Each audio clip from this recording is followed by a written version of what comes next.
Shivraj medical colleges Siddha homeopathy இயற்கை மற்றும் யோகா மருத்துவ படிப்பிற்கான அட்மிஷன் நடைபெறுகிறது. தொடர்புக்கு 9842721500.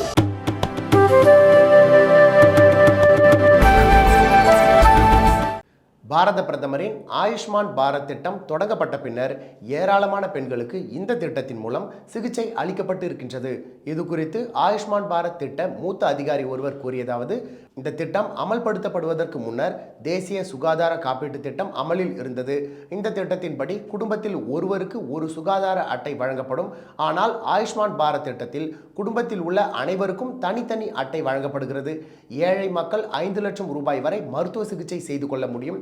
இதனால் பெண்கள் யாருடைய உதவியும் இல்லாமல் தனியாகவே மருத்துவமனைகளுக்கு சென்று இந்த அட்டையை காண்பித்து சிகிச்சை பெற முடியும். 2018ஆம் ஆண்டு முதல் இதுவரை இந்த திட்டத்தின் கீழ் 81,979 கோடி ரூபாய் மருத்துவ காப்பீட்டுத் தொகை வழங்கப்பட்டிருக்கின்றது. பயனடைந்த 6.5 கோடி பேரில் 3.2 கோடி பேர் பெண்கள், அதாவது பயனடைந்தவர்களில் 48%.